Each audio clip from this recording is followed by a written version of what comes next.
Morning, જય Shri Krishna. Welcome to our new blog.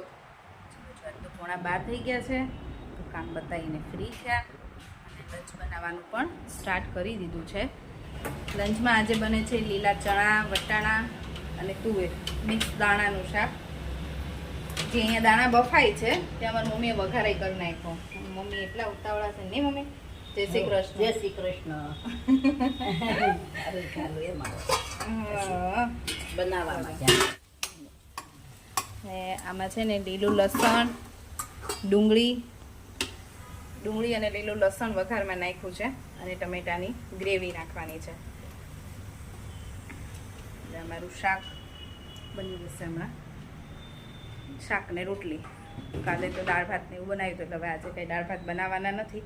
અમે રોજ દાળ ભાત ખાતાય નથી. પહેલાં અમે છે ને રોજ ડેઈલી દાળ ભાત બનાવતા હતા. દાળ ભાત, શાક, રોટલી અને સંભારો રોજ જે હોય અમારે. પણ પપ્પાને ડાયાબિટીસ આવે ને સૌથી વધારે ભાત અમારા પપ્પા ખાય, એમના માટે થઈને અમે લોકોએ ભાત બંધ કરી દીધા. હવે અમે છે ને ક્યારેક કંઈક એવું હોય ને ત્યારે જ બનાવીએ, બાકી વીકમાં એક વખત તો કોઈ મહેમાન આવ્યું હોય કંઈ એવું હોય ને ત્યારે. બાકી હવે રોજ રાઈસ નથી બનાવતા, કેમ કે અત્યારે બનાવીએ ને તો સૌથી વધારે અમારા પપ્પા જ રાઈસ ખાય. એટલે પછી હવે અમે છે ને ઓછા કરી દીધા છે દાળ ને ભાત. ચલો, અમારું લંચ રેડી છે. મિક્સ ચણા, વટાણા, તુવેરનું શાક, રોટલી અને છાશ ને ગાજર છે. હું, મમ્મી ને પપ્પા અમે બેસી ગયા છીએ જમવા. જય શ્રી કૃષ્ણ પપ્પા. જય શ્રી કૃષ્ણ. ચીગો એમ પપ્પા બોલતા નથી એમ ને? પપ્પા અમારે રોજ વિડીયોમાં બોલાવાના છે ને મમ્મી? હા, તો ધીરે બોલે એટલે ક્યારેક ચાલુ. હા, ચલો હવે જમી લઈએ. લંચ કરી, કામ પતાવ્યું અને ફ્રી થઈ. મમ્મી તો સુવા જતા રહ્યા લાગે. શ્લોક બા સુવા જતા રહ્યા બેટા? શ્લોકોની હવે ઊંઘ આવી થઈ છે. આવે છે ને ઊંઘ બેટા? સૂઈ જાજો મારો દીકરો. રાહી છે ને જો બધું ગોઠવીને ટીવી જોતી જાય છે અને રમતી જાય છે. કપડાં સંકેલવાના પડ્યા છે, કપડાં સંકેલી દઈએ. હવે તો બહુ તાપ લાગે છે, બહાર પડદા વડદા બંધ કરવા પડે. બધું બંધ કરી દઈએ ને એટલે રૂમ ઓછો તપે, નહીં તો બહુ તાપ લાગે, રૂમમાં બેસી ના શકીએ. હવે બધું મસ્ત પડદા વડદા બંધ કરી દઈશ. 5, 5:30 સુધી કંઈ ખોલવાનું નહીં, એકદમ મસ્ત અંધારું કરી દેવાનું રૂમમાં. કેમ એ છોકરાઓ જોગા તો અત્યારે સૂઈ જશે ને અથવા તો રમશે. સ્કૂલેથી આવ્યા હોય, સવારના ગયા હોય, અત્યારે આવે એટલે તરત તો હોમવર્ક કરવા ના બેસે. એટલે થોડી વાર ટીવી જોશે, પછી એમણે ટીવી બંધ કરી દઈશ એટલે કાં રમશે કાં તો સૂઈ જશે. એટલે પછી સાંજે 5 વાગે જાગશે ને પછી હોમવર્ક કરશે, થોડું લર્ન કરશે, પછી પાછા રમવા જતા રહેશે નીચે. એટલે અત્યારે હવે બપોર વચ્ચે નહીં કરાવવું હોય.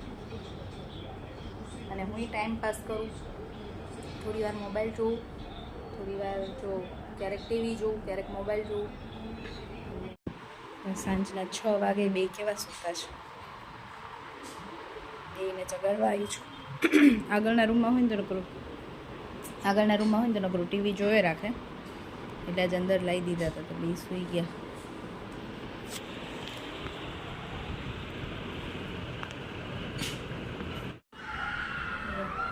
7 વાગી ગયા છે, ડિનરનો ટાઈમ થઈ ગયો છે. ડિનરમાં આજે બને છે ચોળી બટેકાનું શાક અને રોટલી.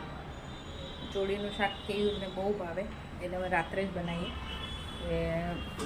બપોરે તો જમતા નથી, તો પછી રાત્રે જ્યારે ડિનરમાં જમે એટલે સાંજે અમે બનાવીએ ચોળી બટેકાનું.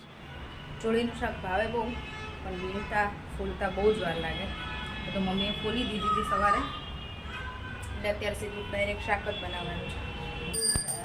મમ્મી કરે છે અત્યારે સંધ્યા આરતી.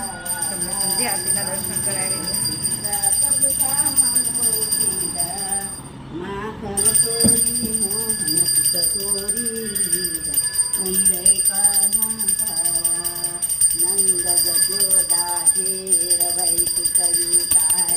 પ્રભુ વૈકુંઠ તારા કાળીને મરદન કીધા ગાયો ને સારી મસ્ત લસણ નાખી ચોળી બટેકાનું શાક વઘારી દીધું છે. હવે આમાં થોડુંક પાણી નાખીને સીટી વગાડી દઈએ. મસ્ત અમારું ચોળી બટેકાનું શાક તૈયાર છે. અને રોટલી બનાવી છે અને ભાખરી બનાવી છે. રોટલી ખાવી હશે એ રોટલી ખાશે, પપ્પાને ભાખરી ખાવી હતી એટલે ભાખરી બનાવી છે. કેવી રીતે ખાવું હશે ખાશે. જો આ મમ્મી છે ને અમારા અપેક્ષાબેનનો બ્લોગ જોવે છે હે ને. મેં રોટલી બનાવતા જોયો. હું રોટલી કે ભાખરી બનાવતી હોઉં ત્યારે ચાલુ કરી દઉં, જોવાય ખબર પડે શું કરે છે. ફોનમાં વાત થાય કે ન થાય પણ બ્લોગ જોઈને એટલે ખબર પડી જાય કે આજે બેન શું કર્યું. જોઈ લેવાના એટલે આપણે થાય મળાઈ ગયું એમ જ હોય ને.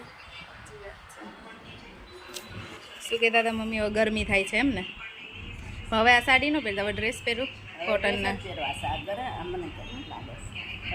કાપડ એવું છે ને પાછું એટલે સિલ્કમાં હોય ને ડ્રેસ કોટન પહેરવા માંડો હવે. ડ્રેસ જ પહેરી છે ને ક્યાં આ તો મેં શિયાળામાં કાઢી ત્યારે રસોઈ બનાવી દીધી છે. રાહીને શ્લોક તો નીચે રમવા ગયા છે, એને બોલાવવા જવા પડશે. કાં તો એ વેઇટ કરતા હોય કેયુર આવે ને એની. કેયુર આવે ને એટલે જોડે બે ઉપર આવે જમવા માટે. પણ હમણાં તો કેયુરને લેટ થઈ જાય છે એટલે પછી બોલાવવા જવા પડશે કે ચલો હવે ટાઈમ થઈ ગયો. બાકી રમતા હોય ને તો એને ખબર ના પડે કે કેટલો ટાઈમ થઈ ગયો. પપ્પા એ કોકની યારે ફોનમાં વાતો કરે છે એટલે એ જમવા કોઈ બેસતું નથી. એ તો અમારે આમ રસોઈ બને ને આમ બધા જમવા બેસી જાય. રાહ જોઈએ છે હવે આવે પછી જમીએ, કામ પતાવીએ.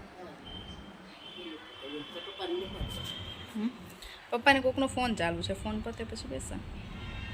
તો અમે ડિનર કરીને તો ફ્રી થઈ ગયા, કામે પતાવી દીધું હતું ક્યારનું. પછી મહેમાન આવી ગયા હતા એટલે બેસી ગઈ હતી. ત્યાં છોકરાઓને છે ને એમાં બેસાડવાના હતા, નહીં રહ્યું.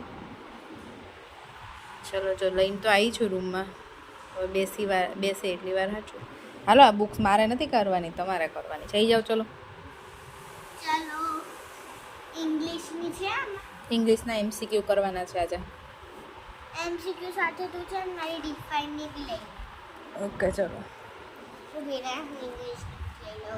શ્લોક ગયો છે નાવા માટે, નાઈને આવે એટલે એને બેસાડું, રાગીને કરાવું, પછી સુઈ જઈશું. બરાબર રાગી? જો આજે તો દિવસ આમ જ ગયો અમારો. રેગ્યુલર ડે હોય એટલે આવું ચાલે રાખે. કામ ને સ્કૂલ, છોકરાઓની ને ભણવાનું ને એવું ચાલતું હોય. આજનો વિડીયો અહીંયા જ પૂરો કરીશ. ફરીથી મળીશું કાલ નવા વિડીયો સાથે. બાય બાય, ગુડ નાઇટ, જય શ્રી કૃષ્ણ. જો તમને વિડીયો ગમે તો લાઈક કરો, શેર કરો અને ચેનલને સબસ્ક્રાઈબ ના કરી હોય તો સબસ્ક્રાઈબ કરી દો જલ્દી. Thank you for watching.